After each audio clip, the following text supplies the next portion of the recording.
Herkese selamlar. Ben Serap Akıncı. Bugün Bodrum Yalıkavak'tayız. Neredeyiz? Kartal Yuvası'ndayız. Neden duraksayarak etrafıma baktığımı, evin içini, malikanenin içini, çevresini gezdikten sonra daha net anlayacaksınız. Bulunduğumuz malikane 9 dönüm arazi üzerine kurulmuş, 1600 metrekare ana binasıyla, içinde spor salonu, 6 ebeveynli yatak odası, saunası, kapalı havuzu, açık havuzu, verandası, anlat bitmez. Yaşayan, hatta 100 yıllardır yaşayan ama hala şu anki 100 yıla hitap eden muhteşem bir malikanenin önündeyiz şu anda. Selvi ağaçların arasında. Malikanemizin ana giriş bölümündeyiz. Geldiğimiz yol bu tarafta. Zaten detaylarda sizlere bunu göstereceğiz. Hemen sağ tarafta rahatlıkla 4-5 aracın girebileceği bir otopark alanımız var. Tam karşımda, bunu da göstereceğiz, çok güzel bir zeytin ağacı. Çok şey anlatmak istiyorum size. Böyle içim kıpır kıpır ama bir tarafım çok derin hüzünlere dalmış gibi. Çünkü bu ev bana her an bir yerlerde Harry Potter sahnesini çekecekmişiz gibi bir hissiyat veriyor. Her an bir taraftan bir Pamuk Prenses de çıkacakmış hissiyatı veriyor. Gelin bu hissiyatı evin içinde birlikte yaşayalım. Artık evimize girebiliriz. Buyurun lütfen.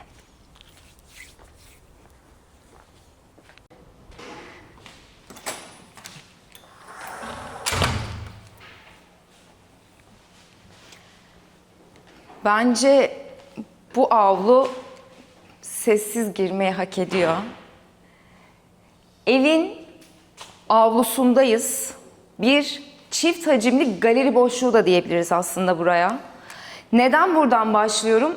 Evin her odası çok geniş bir alana yayılmış. Çok fazla detay var. Ufak ufak size konumlandıracağım. Sonra artık evi gezmeye başlayacağız. Bulunduğum noktanın sağ tarafında salonumuz, ortada çok şık bir oturma alanımız.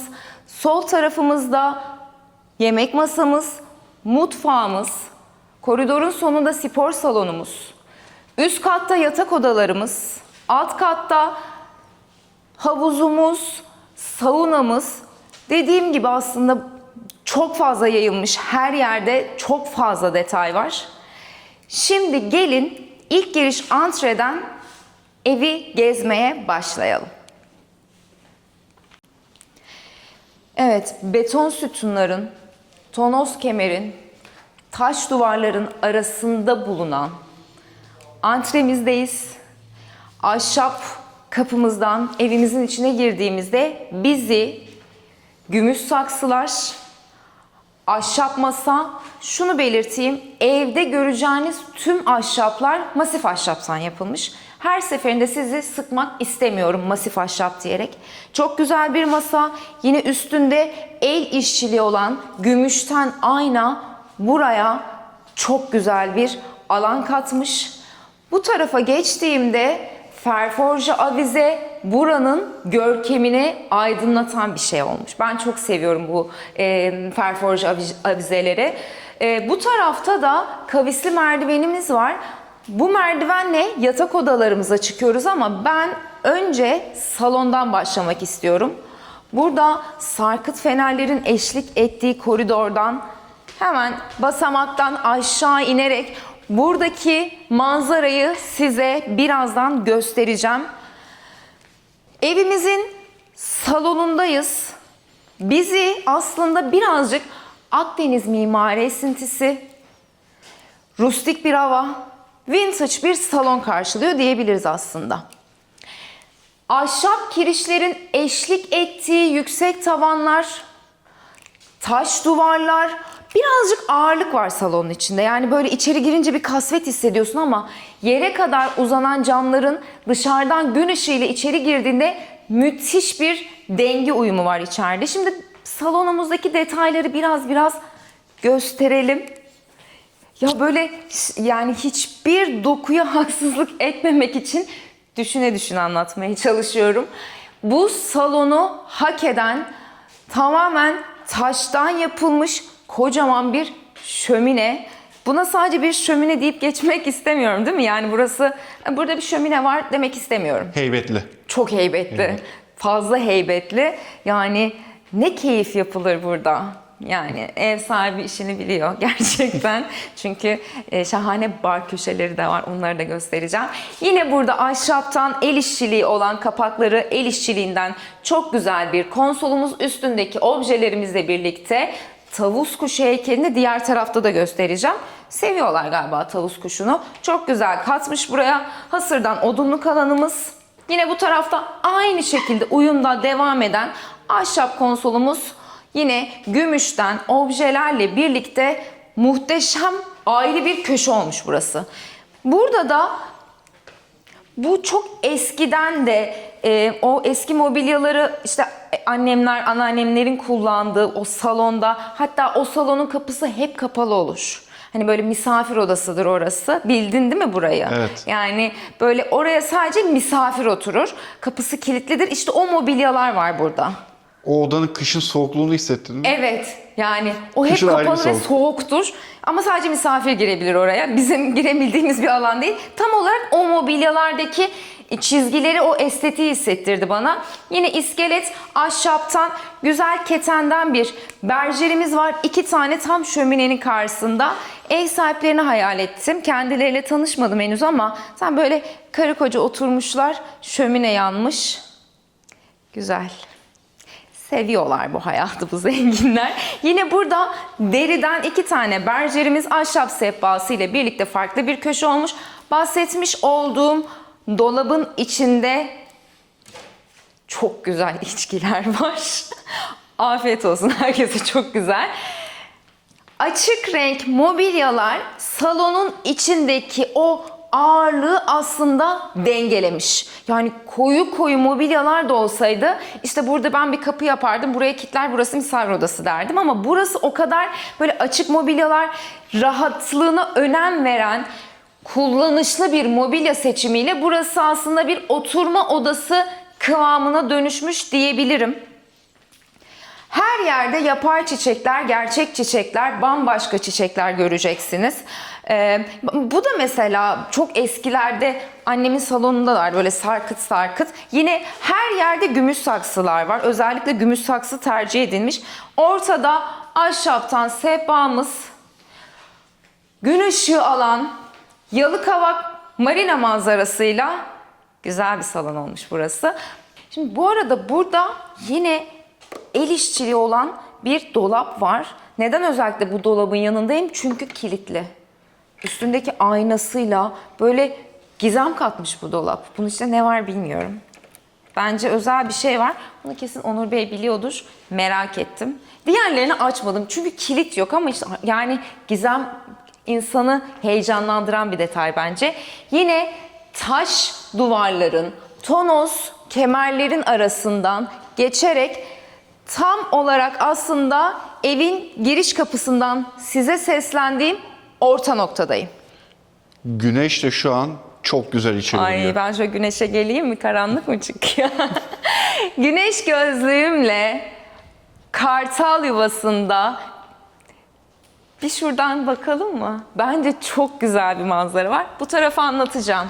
Yani esintisiyle, Yalıkavak marina manzarasıyla tam olması gereken yerde bir malikane olmuş burası.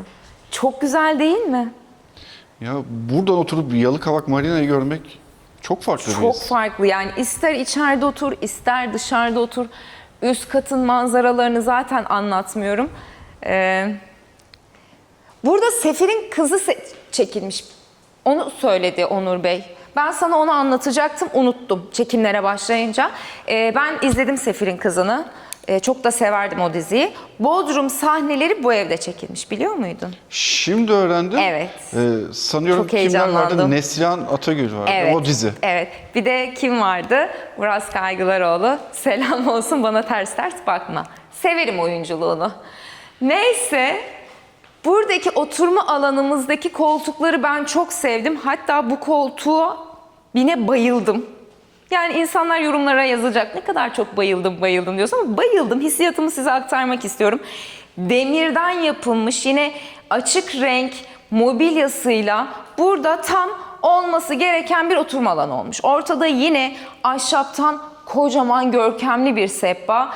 Yani burada o sohbetin yapıldığı, moralin bozukken oturup şurada bir şeyler içip derinlere daldığın bir alan bence burası. Ben burada bu hissiyatı aldım. Böyle sessizce oturayım, bakayım, düşüneyim de düşüneyim. Tam düşünürken arkadan merdivenden seslenen eşin, çocuğun. Anne. Evet, yine orada bütün rüyalar bozulup gerçek hayata dönüyoruz. Şimdi yemek masamıza geçelim. Oradan mutfağımıza geçip sonra diğer alanları gezmeye devam edelim. Bu arada ilk girişte de söyledim, burası bir galeri boşluğu, burası bir avlu. Çok yüksek ahşap tavanlar eşlik ediyor. Üst tarafta kullanılan cam detaylar, yere kadar uzanan Fransız kapı mı diyorlardı? Neydi burası? Salamanje. Salomanje. Salomanje alanından geçip buraya aslında birazdan gösterecektim ama mutfağa geçmeden ben burayı da göstereyim Çıkalım istiyorum. istersen. Evet. Yani hasırdan yapılmış oturma alanı, hasırdan yapılmış sehpası ve üstündeki cam detayıyla kartal yuvasındayız. Daha ne olsun? Yani tamamen kocaman bir yeşillik, peyzaj alanı. Her odanın önünde bir oturma alanı var. Çok hoşuma gitti o. Yani yalıkavaklı olsam bile Evet. göremeyeceğin bir manzara. Evet, yani bu malikane zaten bu Bodrum'da, Yalıkavak'ta gidildiğimiz ya da gitmek istediğimiz o modern, o lüks malikanelerden çok uzakta. Burası bence böyle yüzyıllar önce yapılmış, unutulmuş, sürekli içi kendince revize edilen bir malikane olmuş diyebiliriz. Burası dediğim gibi Salomanje alanından çıkıp orta alanda nefes almak istediğimiz güzel bir oturma alanı olmuş. Yine sarkıt, hasır sarkıtlardan avizelerimiz. Üst kat asmalı konak gibi. Evet. Değil mi? Evet. Yani ben bu yani malikanede 10 tane dizi hikayesi çıkartabilirim. Ama bir tanesi zaten gerçek çekilmiş mi? Evet, Sefir'in kızı. Ay çok heyecanlı. Burada onlar yürüdü yani. Muhteşem. Şimdi avlu kısmından, merdivenlerden çıkarak yine bize taş duvarlar ve kemer eşlik ediyor. Yemek masasının olduğu alana geçiyorum. Çok güzel, bayağı da güçlü bir masiften yapılmış ahşaptan yemek masamız var. 8 kişilik. Burada böyle şey konuşulmaz. Bugün neler yaptın, nasıl geçti günün falan. Bence bu masada bunlar konuşulmuyordur. Arkadaşlarınla oturdun, bir fotoğraf çekildin. O fotoğraf son akşam yemeği kıvamında bir görüntü değil mi? Tabii.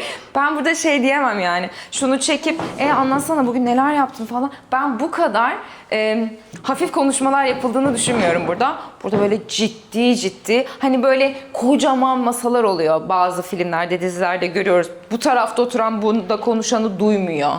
Hatta bunun geyiği de çok dönüyor biliyorsun. Tuz isteyemeyeceğin bir masa. Evet.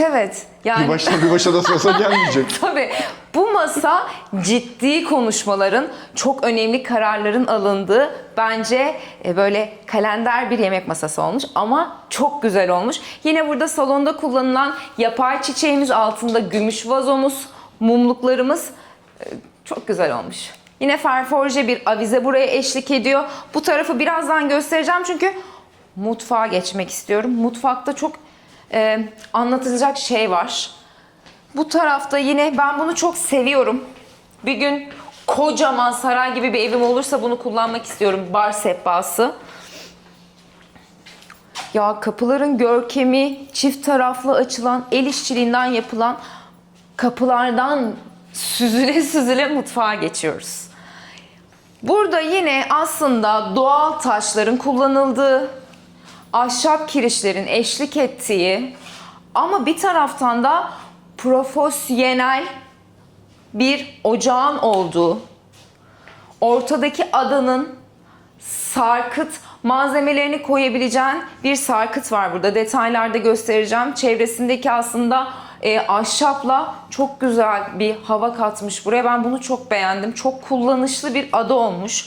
Dediğim gibi mermer detay, ahşap dolaplar, çok fazla depolama alanı var burada.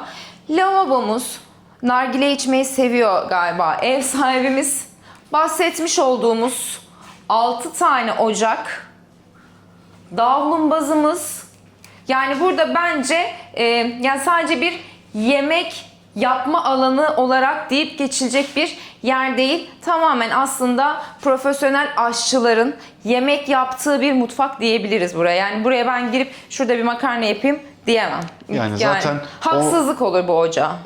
Az önceki masada oturup ciddi bir şeyler konuşuyorsa Evet, burada da muhtemelen profesyonel evin bir yardımcıları aşçısı zaten vardır. yardımcı oluyor. Kesinlikle öyle. Çünkü burada sadece patates kızartılıp makarna pişirilmez. Yine buradan geçtiğimizde burada yine ahşap dolabımız, fırınımız. Dediğim her evde özellikle üstünde durduğum kahve köşesi. Seviyorum değil mi ben kahveyi? Kahve köşesini çok da seviyoruz. Böyle bir sürü çeşit kahveler, bir sürü bardaklar, çeşit. Yani bu olması gereken bir alan diyebiliriz. Şuradaki Sub Zero dolabımız. Açmak istemiyorum ev sahiplerimizin malzemeleri içinde. Ahşapla kapatılmış bir dolap, buzdolabımız Sub Zero detayıyla ben bu buzdolabına bayıldım. Çok güzel durmuş. Hem geçmişten hem de günümüzden bir dekor diyebiliriz aslında. Belki yani bir sürü şarap kadehi var burada. Özellikle de aynı şarap kadehleri. Yine ahşaptan bir dolabın içinde. Ya çok güzel düşünülmüş. Burada bir köşemiz var. Aynı şekilde, aynı uyumda burada da şarap kadehlerimizin olduğu güzel bir ahşaptan depolama alanımız, dolabımız mevcut. Ortada minik, ortası sehpa, ortasında hasır detayı olan camdan 4 kişilik güzel, hemen böyle kahvaltımızı yapabileceğimiz bir masamız var. Güzel düşünülmüş. Farklı bir hava katmış buraya. Yani orayı da muhtemelen çalışanlar Yemek yardımcılarımız- masasına bu kadar yakın bir yerde yemek yiyormuş.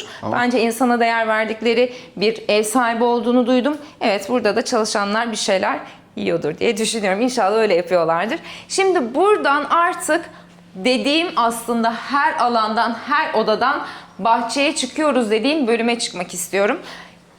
Buradaki sedir çok güzel.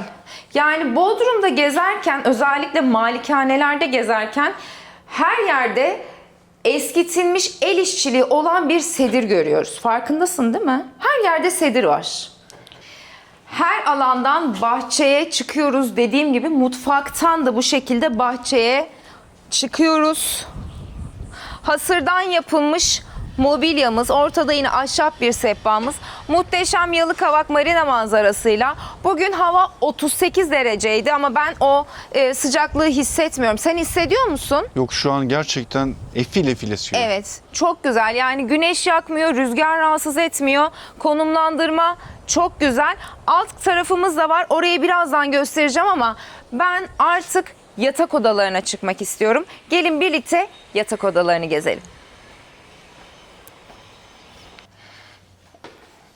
Merdivenimizden üst katımıza çıktık. Güzel bir burada heykelimiz.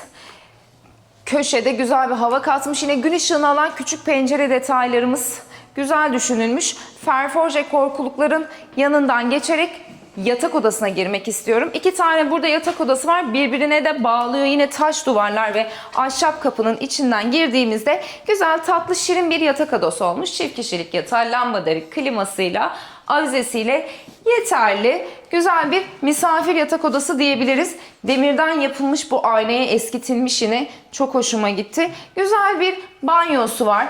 Yani çeşmesiyle, kuluplarıyla, bütün bu kuluplar ve çeşmesi bütün banyolarda aynı şekilde kullanılmış. Küveti gün ışığı alan penceresiyle yeterli. Burada açık renkte kullanılmış ahşaptan bir yüklüğümüz var. Şimdi diğer yatak odamıza geçiyoruz. Burası çok güzel. Asıl ana yatak odamız aslında karşı tarafta. Ben burayı çok sevdim. Yine modern dizaynda düşünülmüş bir çift kişilik yatağımız. Burada bir lambaderimiz. Muhteşem bir manzaraya açılan kapımız. Çok güzel ya. Çok tatlı bir yatak odası olmuş burası. Taştan görkemli şöminemiz burada da var. Objelerimizle, yapay çiçeklerimizle, duvardaki aynalarımızla, koltuğumuzla hem Akdeniz esintisini vermiş hem de ahşapla birlikte aslında uyum içinde olan bir yatak odası olmuş. Buyurun, buradan da uzun uzun koridorlar var evde. Farkında mısın? Koridorlarda yürümek çok güzel. Özellikle aşağıdaki o uzun koridor. Evet, o çok güzel. Her an film sahnesine girecekmişiz Evet. gibi değil mi? Çok tatlı. Kuluplara da bayıldım, kapı kuluplarına. Bayıldım. Yine el işçiliği olan kapımızdan bu tarafa geçtiğimizde bir şey Burası- söylemek istedim. Evet, evet. Ya şu tavandaki Evet, detay gün çok ışığı, güzel. evet. Çok güzel düşünülmüş. Çok daha ferah, aydınlık, çok değil mi? aydınlık bir yere Çok girdik. aydınlık, çok ferah. Burası ana yatak odamız. Zaten görüldüğü üzere çok büyük. Her şey var yatak odasında. Şöminesiyle, yine ahşaptan çalışma masasıyla, sandalyesiyle, mobilyaları daha modern bir dizayn olarak düşünmüşler. Yani mesela diğer evlerden esinlendiğinde bu evin içine ya da bu yatak odasına mesela örneğin işte ahşap yatak başlığı gibi düşünüyoruz ama bu açık renk yine aşağıda anlattığım gibi o kasvetli havayı ya da o ağır havayı birazcık daha eşitlemiş. Rahatsız etmiyor. Yani böyle kendini çok böyle kasvetli bir yatak odasında gibi hissettirmiyor. Ay, televizyon detayına ne diyorsun? Hemen buradan geleyim.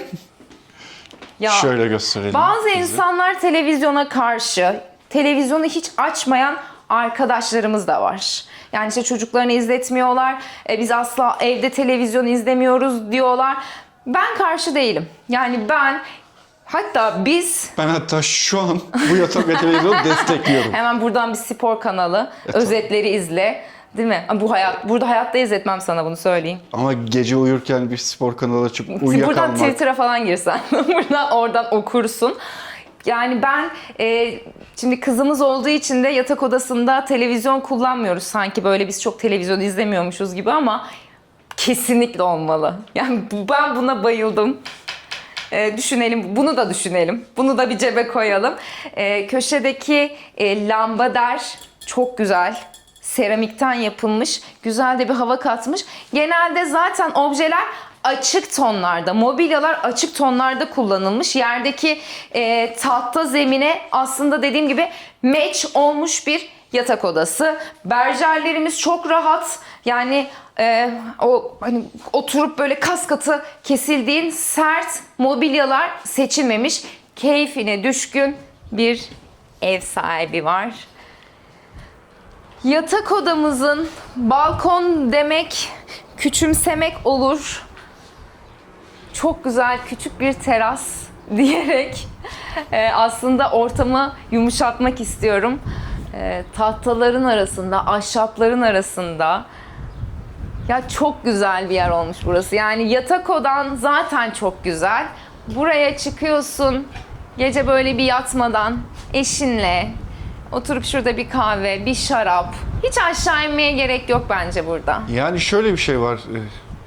Küçük tatil beldelerinde ya da güzel dağlık sahil ulaşımı olan yerlerde biliyorsun böyle yerler olduğunda bir kafe ya da bir mekan evet. olarak tasarlanıyor hemen. Kesinlikle, Yani aynen oraya öyle. gidip hele sezonda yer bulup bir çay içtiğinde bile ne kadar mutlu oluyorsun. Ya şu an bu Evet. evde buna sahipsin. Çok güzel ya. Yani sonsuz bir Yalıkavak marina manzarası bayağı böyle elimizin altında. Yani hani sadece ortadan görmüyorsun. Sağ tarafında sonsuz manzara. Yine her alandan görebileceğimiz, yine altını çiziyorum çünkü kartal yuvasındayız. Ve arkanda zeytin ağaçları Evet, buraya göstereceğim kadar birazdan uzanıyor. oraları. Evet. Yani ağaca zarar verilmemiş. Peyzaj alanı çok güzel düşünülmüş. Temiz düşünülmüş. Zaten çalışanlarla da biraz sohbet ettik. Sağ olsunlar, biz gelmeden önce 3-4 saat alanı temizleyip işte mobilyalarını tekrardan düzenleyip zaten çimenleri de yeni ekmişler, patlayacak. Birazdan belki gezdiğimizde görürsünüz. Kuru çimenler var. Kuru değilmiş. Yeni ekilmiş ve patlamayı bekliyormuş. Bunu da söylemek istedim. Bunu buraya bağlamışlar ama şu hani böyle açılan, Evet. şöyle açıp çıkmak isterdim. Neyse, yine hayallere daldım. Yine olumlama yaptım. Gönderdim gökyüzüne. 7 dedim ve sustum. Çok güzel bir yer olmuş burası. Şimdi buradan yine 7 diyerek bu tarafa geçeceğim çünkü çok güzel. Bu tarafta da giyinme alanı diyebiliriz. Çok tatlı. Hasırdan kapaklar, tuluplar. İçi boş olduğu için şu anda bir tık açmak istedim. Banyosuna geldik. Çok tatlı bir banyo. Burada hemen iç alanda tuvaletimiz, çift lavabomuz, az önce göstermiş olduğum banyodaki kulp özellikleri burada da kullanılmış. Altında el işçiliği olan dolaplarımız, mermer tezgahımız. Sen yorumlamak ister misin? Yok, çok fazla bilmiyorum. Yani ay ben burada kendimi bir düşündüm de neyse, çok detaya inmeyeyim, Ben de sonra girmeyelim kızıyorsun derken bana. bu konuya girmeyelim. Kızıyorsun bana böyle detaylara girince, böyle alanlarda. Çok tatlı bir banyo olmuş. Burada da güzel bir duş alanımız var. Karanlık kaçmazsa yine detaylarda gösteririz. Güzel bir bölüm olmuş Yeter. aslında burası. Şimdi artık buradan çıkıyorum ve diğer odaları gezmeye devam ediyorum.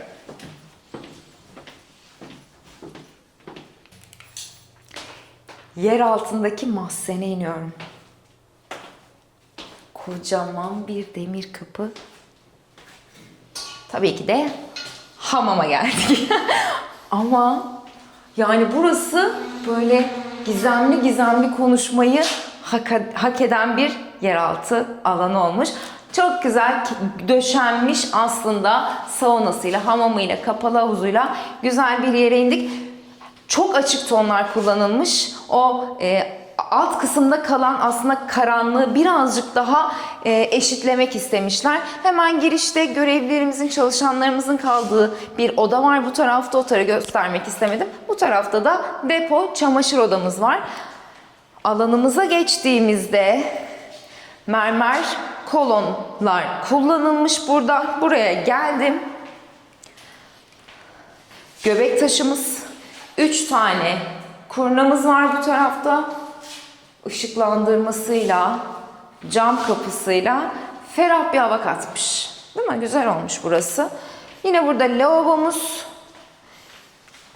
Burada minik ama ihtiyacı yeterince karşılayacak şekilde bir saunamız var. Detaylı da buraya sizlere göstereceğim. Sol tarafımda kapalı havuzumuz. Ay, ben evde kapalı havuz, yani yaz, kış girebileceğim bir havuzun olması insanı çok mutlu ediyor. Allah herkese nasip etsin inşallah. Duvardaki taş dekorlar buraya güzel bir hava katmış. Burada küçük bir barımız var. Bu detay da güzel durmuş. 2 tane masaj koltuğumuz, şezlonglarımız. Buradan artık bahçeye çıkalım mı? Çıkalım. Ya asıl bahçeye değil de buranın bahçesine çıkalım. Çünkü asıl bahçeye birazdan çıkacağız. Bu katta, şimdi evin alt katındayız. Yani asıl bahçe değil ama bence yeterli büyüklükte çok güzel bir yeşil alan olmamış mı burası? Her tonda yeşil var şu an arkanda. Çok güzel ağaçlar var. Yani pembesiyle, sarısıyla, beyazıyla, çimenleriyle, taş yürüme yollarıyla çok güzel bir alandayız. Burada 2 tane yatak odamız var. Güzel bir gölgelik düşünülmüş. Buradan ilerleyelim. ilk yatak odamıza girebilir miyiz? Heh, girdim. Ay keşke bu kokuyu size aktarabilsem. Çok güzel kokuyor içerisi, değil mi? Muhteşem. Bu yatak odasını da çok beğendim. Ahşap dolaplarımız burada da bu yatak odasına eşlik etmiş. Burada güzel bir sandığımız var. Mini buzdolabımız. Yine çift kişilik yatağımız.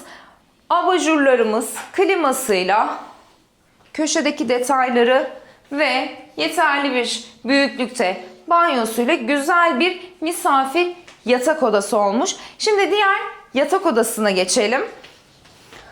Bu gölgelik de güzel düşünülmüş misafirlerimiz için. Yani işte artık akşam olmuş, uyku saati gelmiş. Ama böyle misafirimiz gelmiş, burada bir sandalyesini atmış. Yatmadan önce sohbet edebileceği güzel bir köşe olmuş burası. Muhteşem manzarasıyla. Diğer yatak odamıza geldik. Yine taştan yürüme yoluyla ahşap kapının içine girdiğimizde burası çok serin. Akdeniz sahil evi karakterini destekleyen dekor kullanılmış burada ve çok güzel olmuş. Avizesiyle, yine rahat kullanımlı koltuğuyla, burada sandıklarıyla, yani taştan, ahşaptan, doğal taştan vazgeçilmemiş. Güzel, kullanışlı, hem sade hem konforlu bir yatak odası olmuş. Çift kişilik yatağımız, köşede abajurlarımız, güzel bir sandığımız, yine ahşaptan kürek detayı güzel bir hava katmış buraya, değil mi? Güzel olmuş.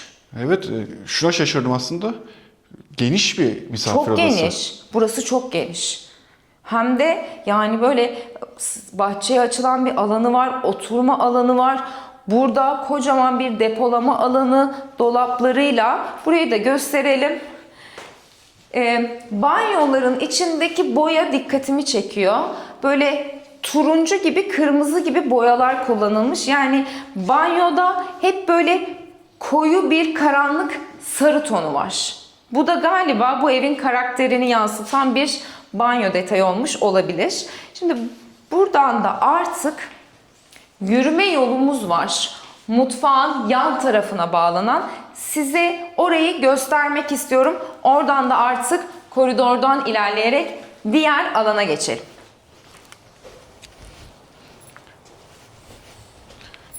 Yatak odamızdan çıktık.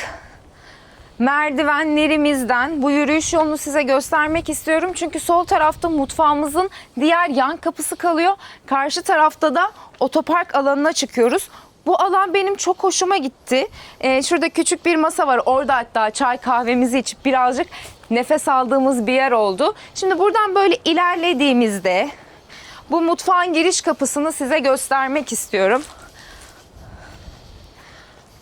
Az önce anlattığım mutfağımız, şimdi buradan karşıdaki koridordan diğer alana geçeceğiz. Bu tarafta yine size göstermiş olduğum otoparkımız mevcut.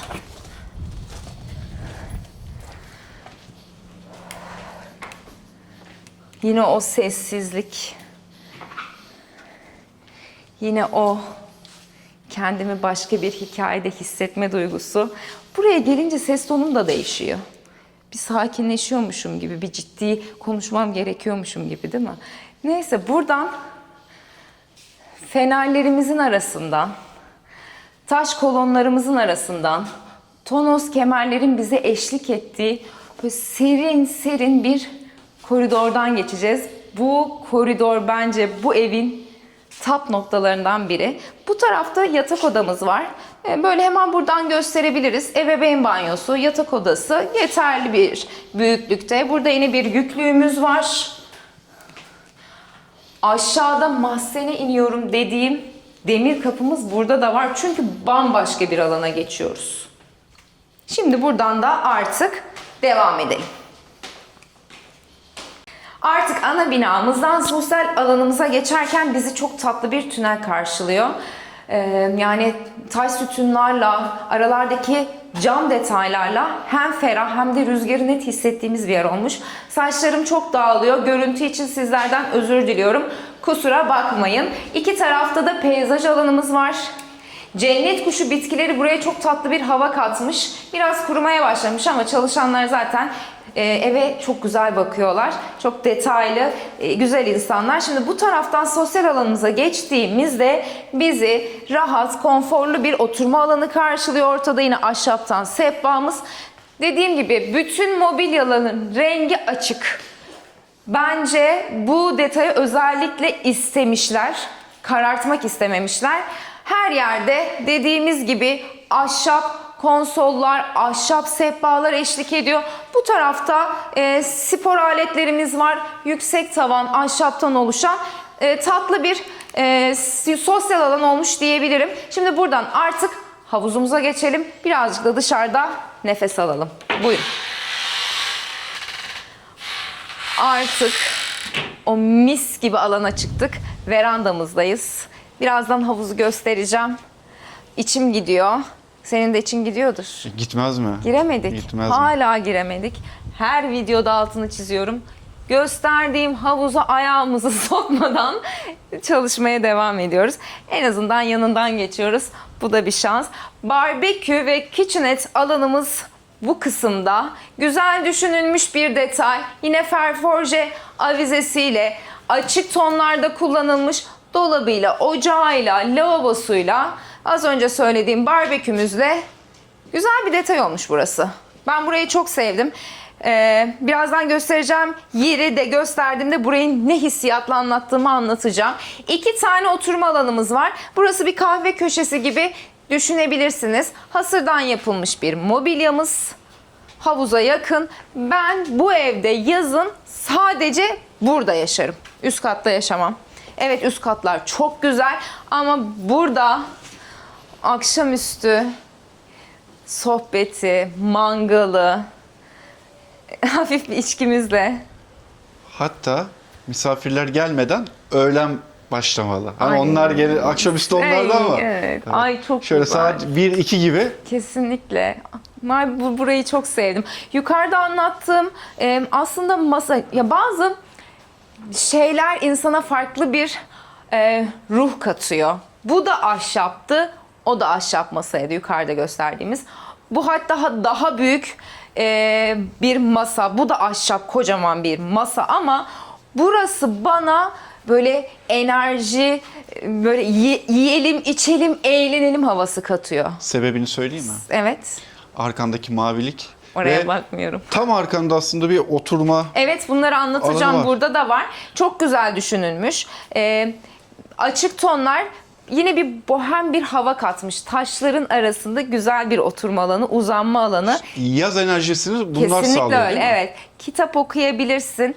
Burada hatta koruma bir cam alanımızda yapılmış bir detay. Şimdi buradan bir alana çıkıyoruz.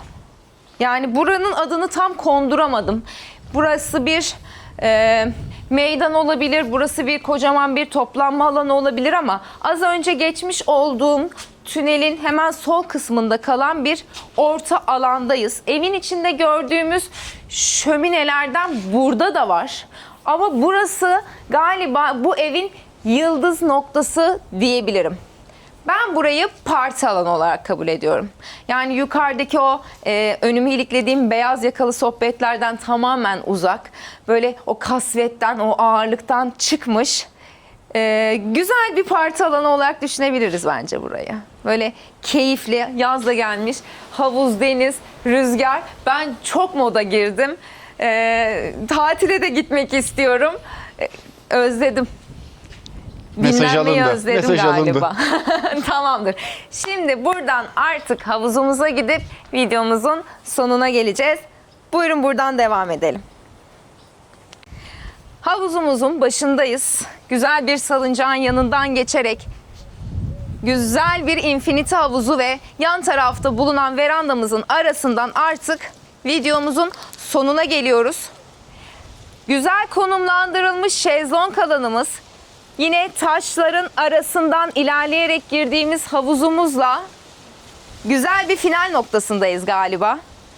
Bu malikaneyi anlatırken farklı farklı karakterlere büründüm. Masal anlatır gibi hissettim. Bizim için çok güzel bir tur oldu. Bu malikanenin kapılarını açan, bize bu mutluluğu yaşatan Property Turkey İstanbul'dan Onur Bey'e çok teşekkür ediyoruz. Bu evimiz satılık. Videomuzun açıklamalar kısmında Onur Bey'in iletişimini zaten biz yazacağız. Kendisiyle iletişime geçerek tüm bilgileri edinebilirsiniz. Bizi izlediğiniz için çok teşekkür ediyorum. Biz gezmeye devam edeceğiz. Bize abone olup destek olmayı lütfen unutmayın. Şimdilik görüşmek üzere. Bir sonraki ev turumuzda tekrardan sizlerleyiz. Kendinize çok iyi bakın.